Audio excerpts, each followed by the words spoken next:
జనరల్‌గా 30, 40 ఇయర్స్‌కే బీపీలు, షుగర్‌లు అలా రావడము, ఒబేస్ అవ్వడము, జుట్టు ఊడిపోవడము, సో పిగ్మెంటేషన్ రావడము, యాక్నే రావడము, చాలా పెద్ద పొట్ట రావడం ఇవన్నీ చూస్తూ ఉన్నాము.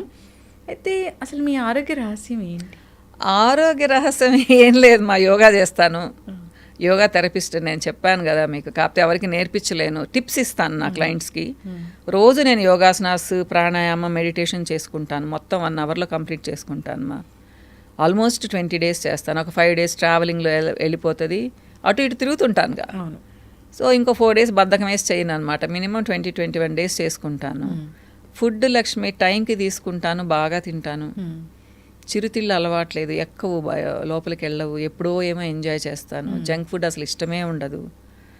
ఇంకేమైంది, సంతోషంగా ఉంటాను, బాగా నిద్రపోతాను. అట్లా పడుకోగానే నిద్రపోతాను అసలు. 3 అయితే మెయిన్ ఇవన్నీ అన్ని బ్యాలెన్స్డ్ డైట్. మీకు ఏం చెప్తానో అవన్నీ నేను తింటాను లక్ష్మి.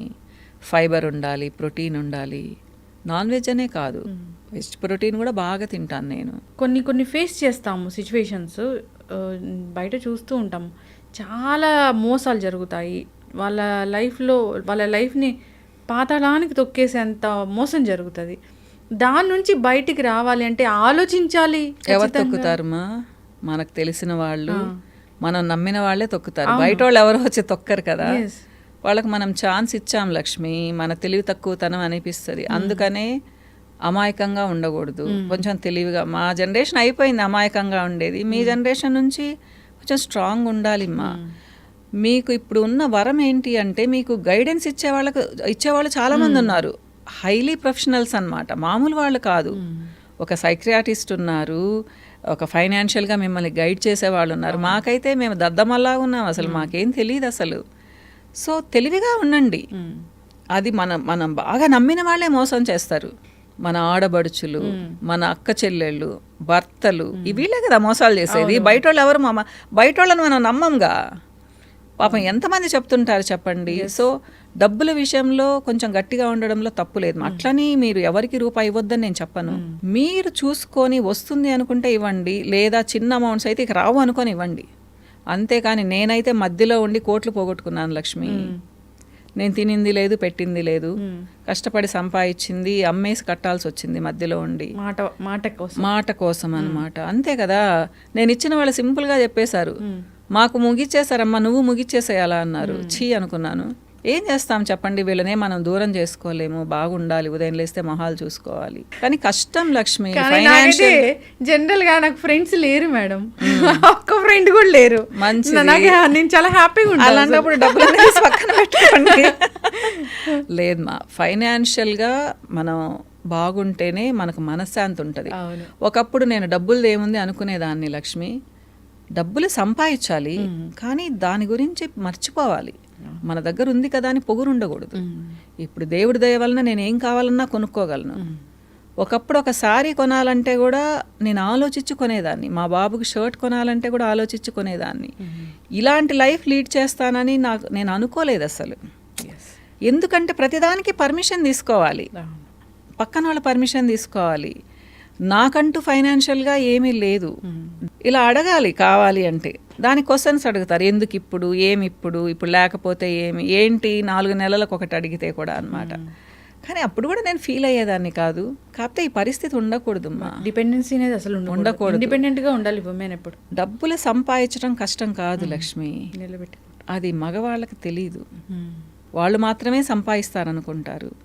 మనం అనుకుంటే వాళ్ళకంటే బ్రహ్మాండంగా, నీతిగా, నిజాయితీగా సంపాదించగలం. ఇది ఆ పొజిషన్కి ఆడవాళ్ళు వచ్చిన తర్వాత వాళ్ళు ఏం చేయలేరు అసలు. అది వాళ్ళకి ఎప్పటికి అర్థమవుతుందో కూడా నాకు అర్థం కాదు. సో హెరాస్ చేసేవాళ్ళు చాలామంది ఉంటారు. అవును, నువ్వేం చేస్తున్నావు, నువ్వు మూలను కూర్చుంటావు, వంటలు చేస్తావు, నీకు అవసరమా, నీకు ఇంతే చాలదా, వేషాలు వేస్తున్నావు, ఇలా అన్నమాట. ఇలాంటి మాటలు ఇప్పుడు అనిపించుకోవాల్సిన అవసరం లేదు ఎవరు. ఎందుకంటే అది చాలా కష్టంగా ఉంటాయి అమ్మా వినడానికి కూడా. కానీ వాళ్ళకి ఏం అనిపించదు తెలుసా, అన్న తర్వాత సెకండ్ మినిట్ మళ్ళీ వాళ్ళు బాగుంటారు, నేనేమన్నాను అంటారు. అనిపించుకున్న వాళ్ళకి చాలా బాధ అనిపిస్తుంది. పెళ్ళి దేనికి చేస్తారు? సమాజంలో ఒక గౌరవం ఉండేదానికి.